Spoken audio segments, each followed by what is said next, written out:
So hello everyone, welcome back to our channel, welcome back to another episode of what? chit chat. हाँ So आप लोगों ने हमारे Bangkok के vlogs देख लिए होंगे, उसको बहुत प्यार दिया आपने, thank you so much for that. So अब बात आती है, हमने सोचा हमने इतनी सारी चीज़ें दिखाई हैं तो क्यों ना हम एक ऐसा व्लॉग भी बनाएं जिसमें हम आपको बता सकें कि आपको किन चीज़ों का ध्यान रखना चाहिए while traveling to Bangkok as a gay couple.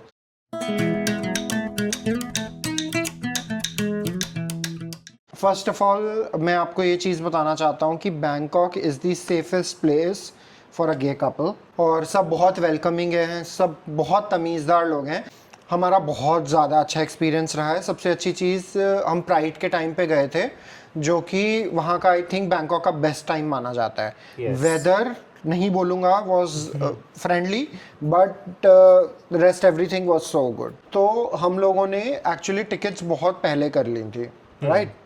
I think fab में कर लिया था, फैब या मार्च में ही हम लोगों ने टिकट कर लिया था, या तो उससे पहले ही. हाँ, तो हमें टिकट्स बहुत सस्ती पड़ी थी. इवन उससे पहले भी बहुत सस्ती टिकट्स आ रही थी बट हम थोड़े से लेट हो गए थे.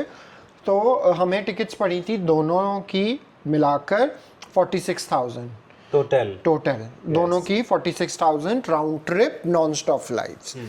और ये फ्लाइट्स थी इंडिगो के साथ.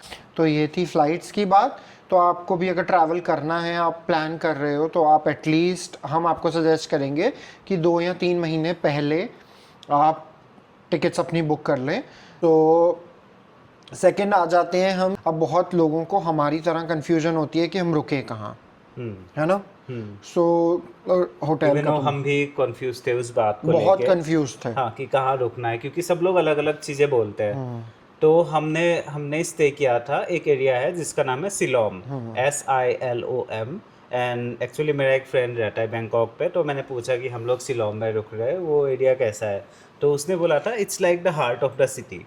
मतलब आप वहाँ से आसपास बहुत चीज़ें हैं. मतलब मान लीजिए आप दिल्ली में आ रहे हो, दिल्ली में आप सेंट्रल दिल्ली में हो, मतलब कनॉट प्लेस में हो, वहाँ से आपको हर एक जगह पास पड़ता है. ये आप साउथ दिल्ली में हो, साउथ दिल्ली से आपको हर एक जगह पास पड़ता है. गुड़गांव जाओ, नोएडा जाओ या नॉर्थ दिल्ली जाओ, राइट? तो सिलोम भी ऐसा ही है. तो वहाँ से हर एक चीज़ पास था. सेकेंडली उसके पास ही मेट्रो स्टेशन थे. मेट्रो स्टेशन भी थे और 2 अलग अलग टाइप के मेट्रो स्टेशन. तो वहाँ पे 2 टाइप के मेट्रो स्टेशन होते हैं. एक होता है जो कि ऊपर से जाता है और एक होता है जो अंडरग्राउंड जाता है. तो जो ऊपर से जाता है उसको BTS बोलते हैं और जो नीचे से जाता है उसको MTR बोलते हैं. तो दोनों मेट्रो स्टेशन एकदम हमारे होटल के पास थे. होटल का वॉकिंग डिस्टेंस था एक्चुअली. हाँ, होटल का लिंक हमारे पुराने वाले व्लॉग में होगा जाके, जिस दिन हम पहले दिन वहाँ पहुँचे थे. तो आप जाके वहाँ पे चेक कर लीजिएगा. हमारा होटल बहुत बेसिक और बहुत अच्छे प्राइस में हमें मिला था. अब हम आपको बता देते हैं कि हमें होटल कितने का पड़ा था. 7 days 6 nights. 7 days मान लो आप. 7 दिन का हमारा 25,000 के नीचे था. हाँ, ठीक है, अराउंड 25,000 ही 25 मानिए आप. 7 दिन का हमें इतना होटल का अपना मतलब पे किया हमने होटल का. उस पर कोई ब्रेकफास्ट वगैरह इंक्लूडेड नहीं था. एंड सेकेंडली हमको बेसिक रूम ही रुकना था, क्योंकि हम इससे पहले भी जब भी ट्रैवल करते थे ना, हम पूरा दिन बाहर ही बिताते थे, खाते भी बाहर थे, बस रात को आते थे. आपने जो ब्लॉग्स में देख ही लिया है.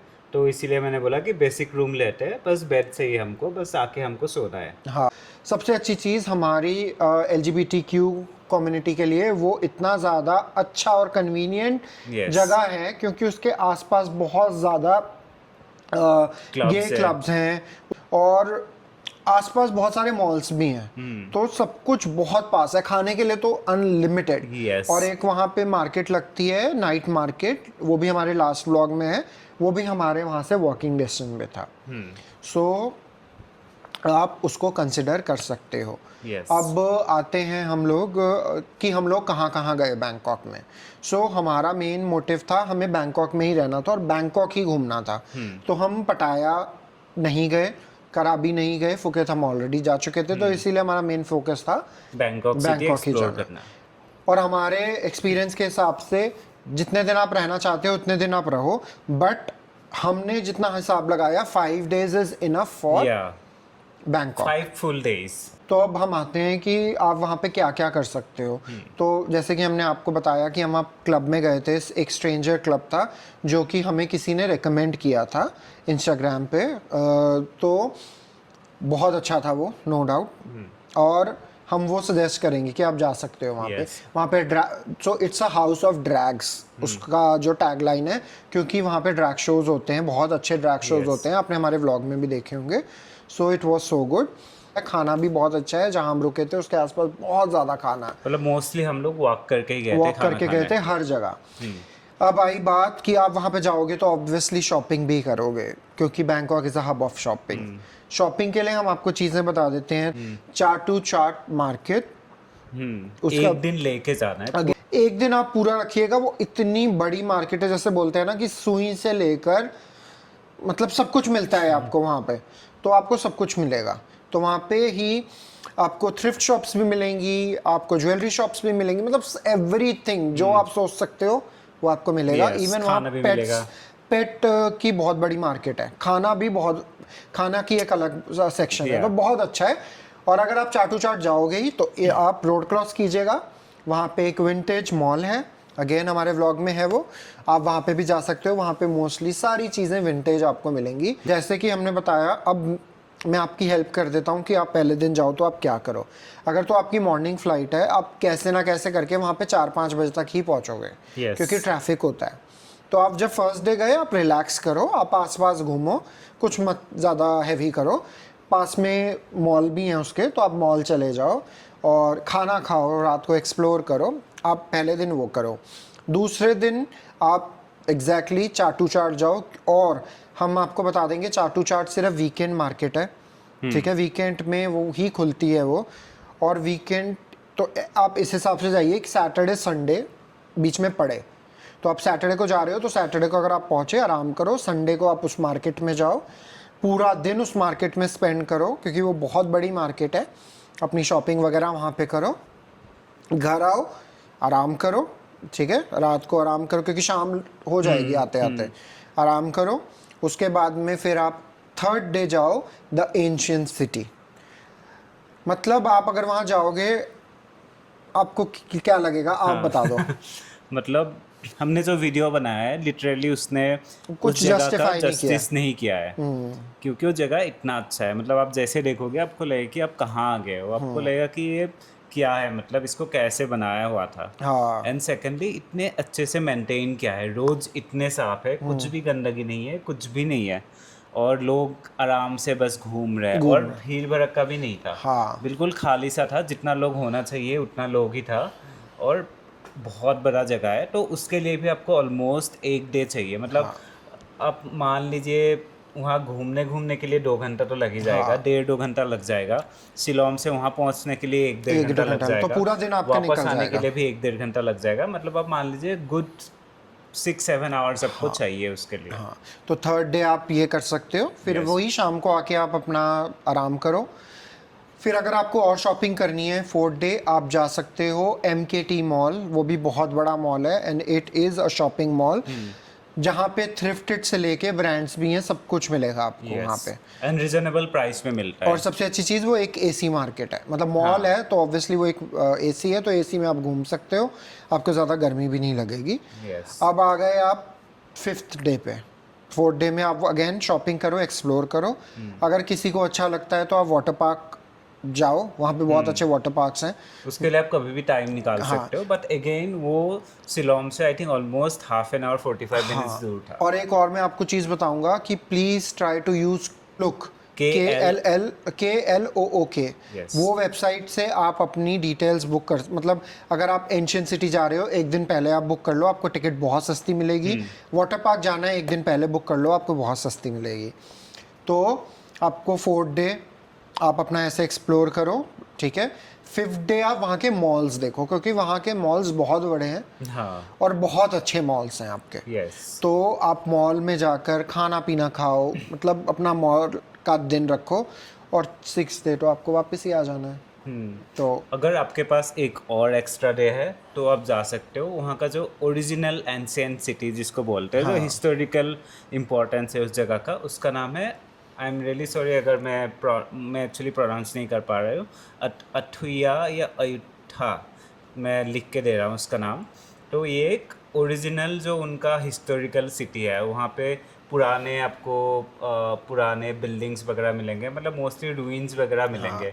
ऐसा मुझे किसी ने एक्चुअली बताया हुआ है, हमको इसके बारे में बहुत आखिरी में पता चला। जहाँ जाना था हमें बट हम नहीं जा मतलब पाए, तो जाने से एक दिन पहले पता चला। नेक्स्ट टाइम हम ज़रूर जाएंगे। वो भी सिलोम से एक्चुअली 1.5 घंटे 2 घंटे लगता है सिलोम से जाने के लिए, तो हम इसीलिए जा नहीं पाए। बट वो बहुत ही अलग सा चीज़ है, मतलब बिल्कुल वहाँ पे पुराने चीज़ें मिलेंगे, पुराने जो प्रोबेबली एंशियंट टाइम के घर वगैरह मिलेंगे वहाँ पे, बट रूइंस भी होंगे और प्रॉपर बिल्डिंग्स भी बने हुए होंगे, जिसके लिए आई एम श्योर आपको एक दिन कंप्लीट चाहिए होगा। So you should definitely give it a shot if you have time. हाँ, एंड वहाँ आप जैसे ही फ्लाइट से उतरते हो, या तो आप एयरपोर्ट से उतर के ही उनका सिम ले लीजिए। वो लोग जिनके फ़ोन में डिजिटल सिम का फैसिलिटी है, उनका डिजिटल सिम ले सकता हो, जो आपको 500 वाट पे मिल जाता है शायद, जो बहुत ही चीप होता है। मतलब 500 तो आप वाट पे निकलते ही वो ले लो। 500 वाट मतलब आपको easy 1200-1300 रुपये का होता है। आपको अनलिमिटेड डेटा कॉल्स मिलेंगे। बट मैंने डिजिटल सिम नहीं लिया था क्योंकि मेरे क्लाइंट्स का कॉल्स वगैरह आते रहते बीच बीच में, तो मैंने इंटरनेशनल रोमिंग लिया था, जो मुझे एक्चुअली महंगा पड़ा था और टोटल डेटा भी मुझे बहुत कम मिला था। तो अगर आपको मेरा जैसा मतलब काम रिलेटेड चीज़ें ना होते हैं, तो आप वहाँ पे एयरपोर्ट से उतर के ही आप सिम ले लीजिए। वीज़ा बिल्कुल फ्री था। ऑल्सो मैं बोलने वाला था कि कैश के बारे में, ठीक है। अगर आप इंडिया से जा रहे हो तो एटलीस्ट 25 to 30,000 इंडियन रुपीज़ को आप बैंकॉक के वाट में कन्वर्ट करके लेके जाइए। उनमें से आपको पूरा ट्रिप का थोड़ा मतलब करके थाई बात आप अपने पास 10 या 15,000 रुपए रखें। या मतलब 10,000 इज गुड गुड एनफ या, गुड आप क्योंकि रखें अपने 10,000 पास। होगा ऑलमोस्ट 20 से 25,000 के अराउंड होगा। आई थिंक मैंने पहले ब्लॉग्स में भी बोला था कि क्रेडिट कार्ड के बारे में, कोई भी वीज़ा कार्ड बहुत इजीली चल जाता है, क्रेडिट हो या डेबिट हो। बट आप जाने से पहले आप मेक श्योर कीजिए कि उनका जो भी इंटरनेशनल यूजेस हो वो आप टर्न ऑन कर लीजिए वेबसाइट पे जाके। अगर आपके पास अमेरिकन एक्सप्रेस या कोई मास्टर कार्ड या कोई और भी कार्ड हो, डाइनर्स क्लब होता है, वो कार्ड्स बहुत कम जगह पे चलते हैं। बट वीज़ा कार्ड मतलब 99% टाइम बहुत जगह चलता है। तो it's best if you have a visa card. Otherwise आप सफिशिएंट कैश रख लीजिए, क्योंकि वहाँ पे जाके अगर आप एटीएम से कैश विड्रॉ करेंगे तो उसका एक्स्ट्रा चार्ज लगता है। एंड देन ऑल्सो आप जाने से पहले एक जो ग्रैब ऐप है, जैसे हमारा उबर होता है उन लोग का ग्रैब है, आप ग्रैब डाउनलोड कर लीजिए, क्योंकि फिर आप एयरपोर्ट से उतर के ही आप ग्रैब यूज़ कर सकते हो कहीं भी जाने के लिए, बहुत किधर भी सस्ता जाने के है। लिए। और आप इवन स्कूटी बाइक जो मतलब वहाँ पे जा सकते हो, जैसे रैपिडो होता है यहाँ, वैसे वहाँ पे आप यूज़ कर सकते हो। और एक और चीज़ बताना चाहता हूँ, क्योंकि ये हमारे दिमाग में था, हमें किसी ने नहीं बताया था। अगर आप एक्सपेक्ट कर रहे हो आप वहाँ जाके स्कूटी ले लोगे, सो वहाँ पे स्कूटी मिलना इज़ वेरी डिफ़िकल्ट। क्योंकि हमने जितने लोगों से भी पूछा था, उन्होंने बोला कि यहाँ पे व्हीकल्स नहीं मिलते हैं रेंट पे, कि आप अगर वहाँ जाके रेंट पे स्कूटी या बाइक ले लो। आप वहाँ से लोगों से पूछोगे भी, वो भी बोलेंगे आपको हमें नहीं पता है ये सब, तो वो नहीं मिलेंगे आपको। तो इट्स बेटर कि आप ग्रैब यूज़ करो, स्कूटी या कार जो भी। अगर आप 2 या 3 लोग हो तो आपको गाड़ी बहुत सस्ती पड़ेगी। एंड अपार्ट फ्रॉम दैट वहाँ पे मेट्रोज तो है ही, मेट्रोज हैं, तो आप मेट्रो यूज़ कीजिएगा। स्टिल अगर आपके पास कोई भी क्वेश्चन है आप प्लीज़ कमेंट में हमें लिखिएगा। और हमारे पुराने वाले व्लॉग्स जाके, जिसने नहीं देखे, बैंकॉक वाले देखिएगा, उसमें आपको बहुत चीज़ें मिलेंगी, कैफेज मिलेंगे। और आप हमारे पुराने व्लॉग्स देखोगे, उसमें सब कुछ होगा। हर एक कैफ़े का मैंने नाम लिखा हुआ है, हर एक कैफ़े का मैंने गूगल मैप का लोकेशन डाला हुआ है। ऑल्सो एक बात बताना भूल गए, जो रिवर सिटी है, रिवर सिटी है जो हम लोग रिवर के तरफ गए थे सेकंड लास्ट डे में, तो वहाँ पे भी अगर आपको टाइम मिले तो आप जा सकते हो, प्लीज़ जाइएगा वहाँ, वो बहुत सुंदर है। हाँ, मतलब बहुत अलग सा वाइब आता है, क्योंकि सिटी के बीच बिल्कुल आपको इतनी पानी बड़ी मिलेगा। हाँ, हमारा बहुत अच्छा एक्सपीरियंस रहा। हम दोबारा जाएंगे फॉर श्योर। तो आप बता दीजिएगा, अगर नेक्स्ट टाइम हमारे साथ प्राइड में आप भी जाना चाहते हो तो हम आपको भी लेके चलेंगे अपने साथ। मतलब खर्चा अपना अपना करना पड़ेगा। और अगर अब आपका ये क्वेश्चन होगा कि आप लोगों का खर्चा कितना हुआ, तो मैं आपको बताना चाहता हूँ, आप वहाँ पे अगर आपको शॉपिंग नहीं करनी है, वैसे तो सब शॉपिंग करेंगे वहाँ पे, वो शॉपिंग हब है, आप मिनिमम बता रहा हूँ मैं, मैक्सिमम तो कुछ भी जा सकता है, पर पर्सन 70 to 80 लेके चलिएगा, विच Total, includes your flights, your hotel, your food and everything. And little bit of shopping. हाँ, तो इंक्लूडिंग एवरीथिंग, एंड ये बजट मैंने आपको बताया है 7 दिन के हिसाब से। तो अगर आप कम करते हो तो आपका 50,000 में भी इजीली ट्रिप हो जाएगा। Yes. और आप 7 दिन में भी अगर आप मतलब आपको शॉपिंग नहीं करनी, आपको फैंसी जगहें नहीं जाना है, तब भी आपका 50-60 हज़ार में पर पर्सन इजीली Yes. आप ट्रिप करके आ सकते हो। यस। तो आई विश कि नेक्स्ट टाइम जब हम ट्रिप करें हमारा इतने में ही हो जाए, अगर हम वहाँ ना ही जाके शॉपिंग करेंगे। Yes. Hope you enjoyed this video and please feel free to ask us any question if you have. Yes, इस ब्लॉग को यहीं ख़त्म करते हैं। Please do like, share, comment and subscribe to our channel and will meet you in the next blog. See you in the next vlog. Bye.